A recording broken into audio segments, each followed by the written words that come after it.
Hey, what's going on, guys?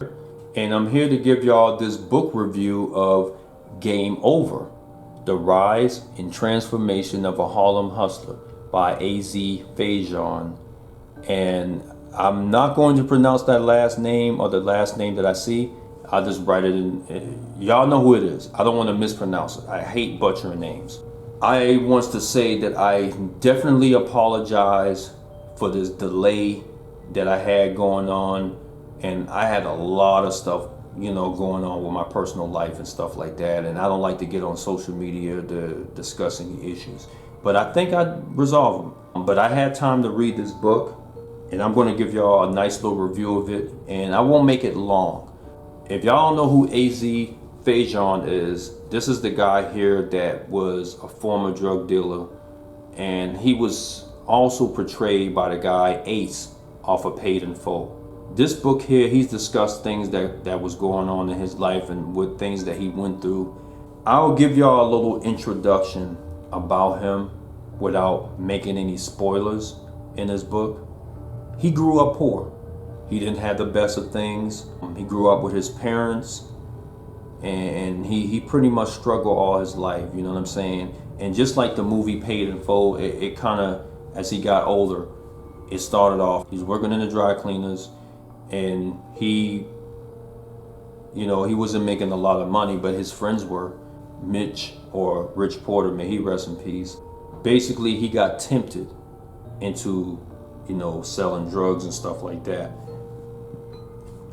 And then he was a ninth grade dropout who earned more than $100,000 a week selling cocaine in Harlem, New York during the peak of America's war on drugs between 1983 and 1990. Now, with that being said, he dropped out in high school and he wound up being a drug dealer, making $100,000 a week. And to me, that's really good money. Shoot, that's really good money today, to be honest. Even though that he was making that type of loot, he kind of explained that it wasn't always peaceful because he always had to be watching over his shoulder. He couldn't really get any sleep because of things that he was doing during that time period. Now, and I'm going to add to that because this is why I never really wanted to get involved in that illegal life, that lifestyle, because you never know who's watching your back, or you never know who's lurking out for you. You never know who's trying to get you because of the fact that you're making more than them, or just the fact that you're more popular than them. It's just the simple things that you will appreciate more once you just come to the realization that that's not the right thing to do. And this is what he does say in the book. He does say that in the book. He says that it's not wise to just be doing it because just to get their name out there, or just to prove that you've been doing this, doing that, just to rap about it. Pretty much it shows that he was an urban prince with cars, jewels, and people. His legacy has been praised by a lot of hip-hop names in the lyrics and all that stuff.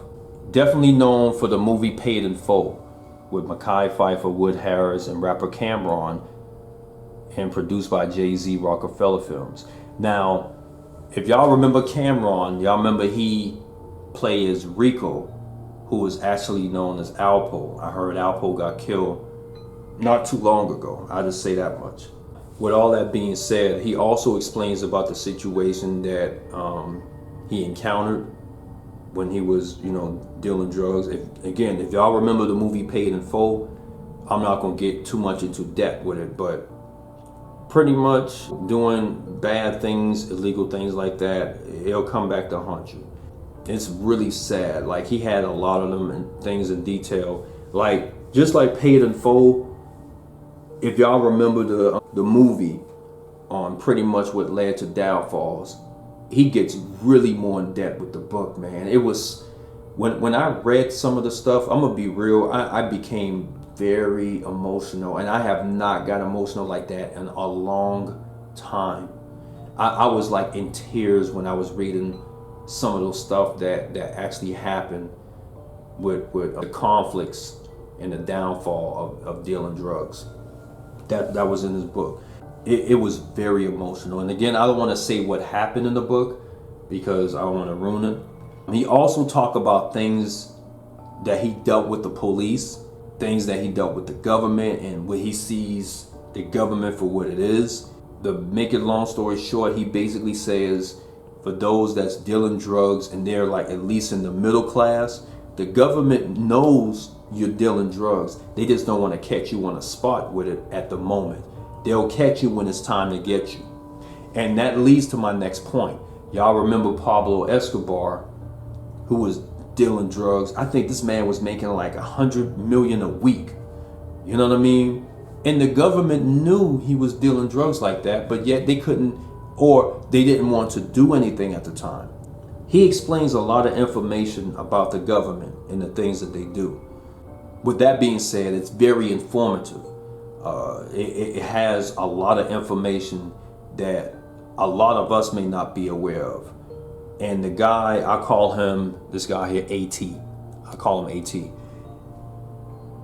AT was pretty much seeing Azie for the first time. I believe they went to the same school and graduated and stuff like that. I think, if I'm not mistaken. And he said he was impressed by the way the man was in the streets doing a lot of things that he wasn't supposed to do, and somehow they went to the same path of going to school and earning his degrees. This is what's said at the beginning of the book. So y'all will have to read that part to understand what's being said there. I've learned some stuff in that book. He also says a lot of things about turning his life over to God. So he has a lot of things to say about that. He's not a churchgoer like that. Like, he don't follow a certain religion. And that leads to my next subject.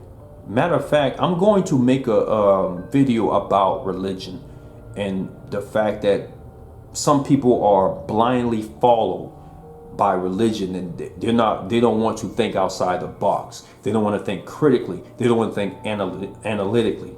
I'm going to try to break those down for those that may not be aware of religion. Or maybe you are, but you might be a little naive to it, and that's okay, because we're all naive to certain things sometimes.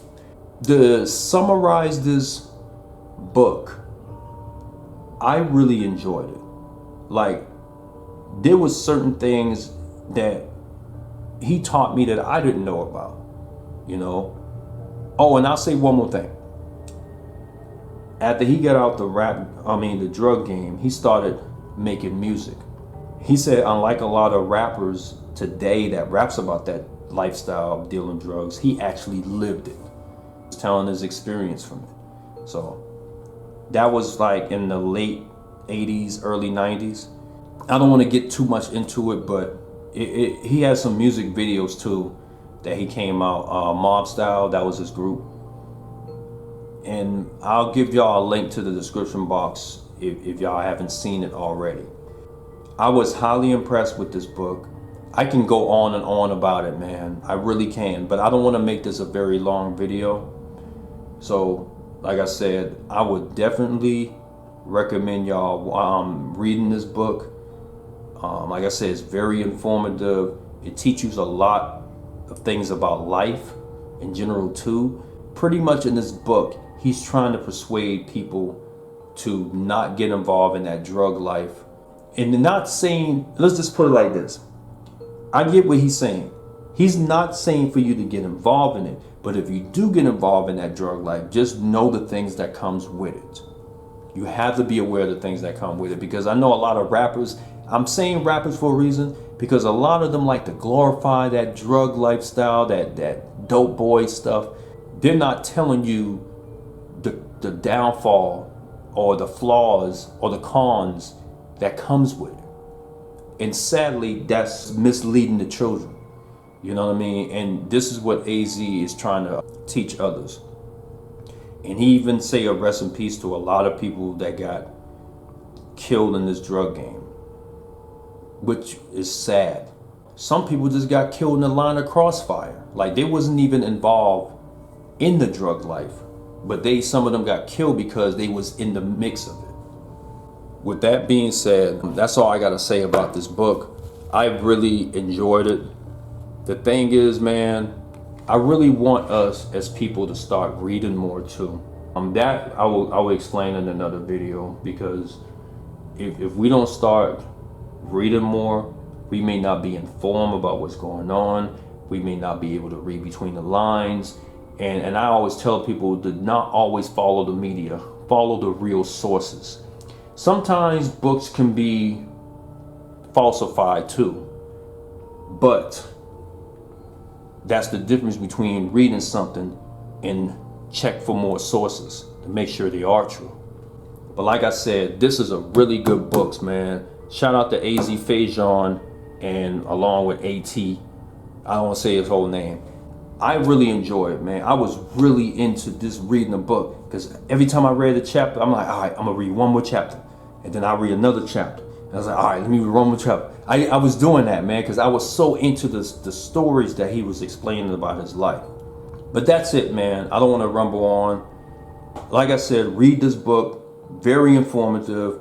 Check the documentary out if you haven't already. It's called Game Over as well. I believe it's on YouTube.